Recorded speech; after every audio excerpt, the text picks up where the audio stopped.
जब वस्तु मुख्य फोकस अर्थात ध्रुव के बीच स्थित हो।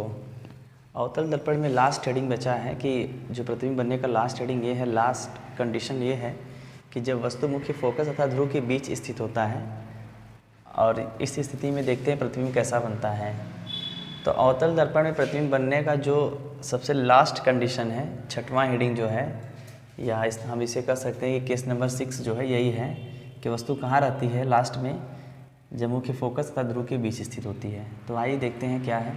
जब वस्तु मुख्य फोकस और ध्रुव के बीच स्थित होता है तो वस्तु ओ डैश से आने वाली पहली किरण मुख्य अक्ष के समांतर तथा दर्पण से परावर्तन के पश्चात मुख्य फोकस से होकर गुजर जाती है तथा दूसरी किरण वक्रता केंद्र से होकर दर्पण से परावर्तन के पश्चात उसी मार्ग में वापस लौट जाती है। अतः ये दोनों परावर्तित किरणें जितना आगे बढ़ती हैं या जितना आगे जाती हैं उतनी ही इनके बीच की दूरी बढ़ती जाती है। इसलिए इन्हें पीछे बढ़ाने पर ये किरणें बिंदु आई पर मिलती हुई प्रतीत होती हैं।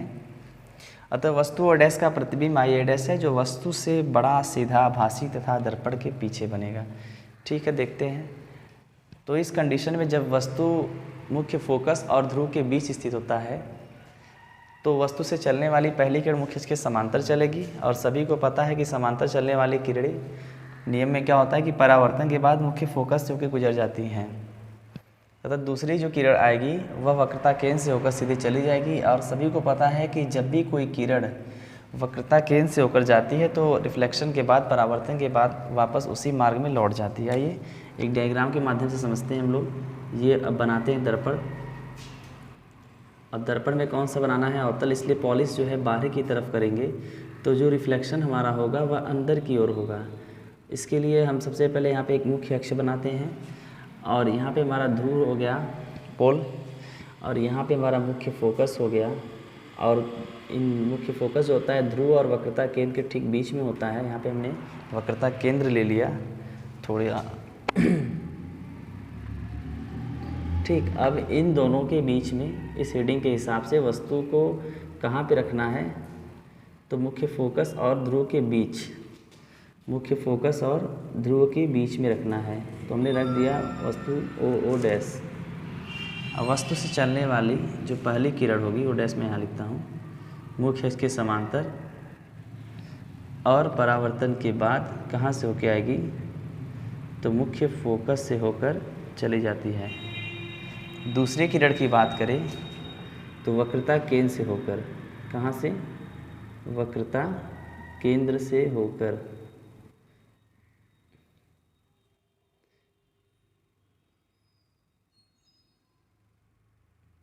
स्केल से आप यदि बनाएंगे तो अच्छे से इसको कर सकते हैं। तो दूसरी किरण वक्रता केंद्र से होकर परावर्तन होगा दर्पण से, यहाँ परावर्तन के बाद क्या होता है, वापस उसी मार्ग में लौट जाएगी। वापस उसी मार्ग में क्या होगी, लौट जाएगी। इस लाइन को सीधा लेके आइएगा।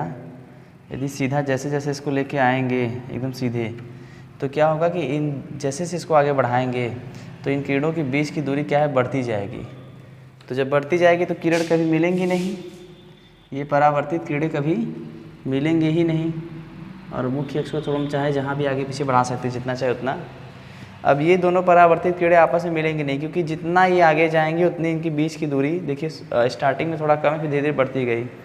और पीछे जाएंगे तो बीच की दूरी कम होगी, आगे जाएंगे तो बीच की जो दूरी होगी इनकी वह काफ़ी बढ़ती जाएगी। और यदि दर्पण से पीछे की ओर जाएंगे तो इनकी बीच की दूरी कम होती जाएगी। तो हमें पता है कि प्रतिबिंब तब बनता है जब परावर्तित किरणें आपस में मिलती हैं या मिलती हुई प्रतीत होती हैं। यदि वास्तव में मिलती हैं तो वास्तविक प्रतिबिंब, मिलती हैं तो वास्तविक प्रतिबिंब, और मिलती हुई प्रतीत होती हैं तो आभासी प्रतिबिंब। अब हमें प्रतिबिंब बनाने के लिए इन दोनों परावर्तित किरणों को मिलाना होगा। तो आगे इसके हम आगे बढ़ाएंगे इसको तो ये क्या होगा, इनकी बीच की दूरी बढ़ती जाएगी। इसलिए इनको हम क्या करेंगे, अब यहाँ देख रहे हैं आगे आ रही तो बढ़ रही है, पीछे करेंगे तो देखिए जैसे जैसे पीछे जा रही है बीच की दूरी कम होती जा रही है। तो इसलिए इन परावर्तित किरणों को हम क्या करेंगे, पीछे की ओर बढ़ाएंगे। तो बढ़ाते रहिए,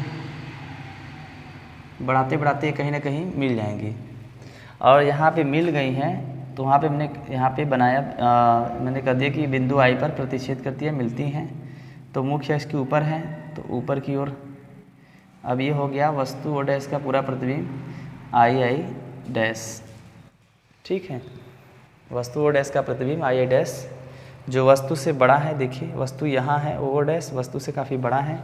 अब यहाँ ओ डैश को मैं दिखा देता हूँ, वस्तु से बड़ा है और कैसा है, सीधा भी है। देखिए एक ये वस्तु है, प्रतिबिंब ऐसा बना है, तो वस्तु से बड़ा है और सीधा है, दोनों का जो ये एरो है ऊपर की तरफ है, बड़ा है और कैसा है, आभासी है। ये कैसे पता चला, क्योंकि ये जो परावर्तित किरणें हैं मिलती हुई प्रतीत हो रही हैं, ठीक है, मिलती हुई प्रतीत होती है तो आभासी। और हमने उसी दिन बताया था कि उल्टा रहेगा तो वास्तविक और सीधा रहेगा तो आभासी। तो इसमें क्वेश्चन ये बनता है कि अवतल दर्पण में जो प्रतिबिंब है कब आभासी बनता है या किस स्थिति में आभासी बनता है।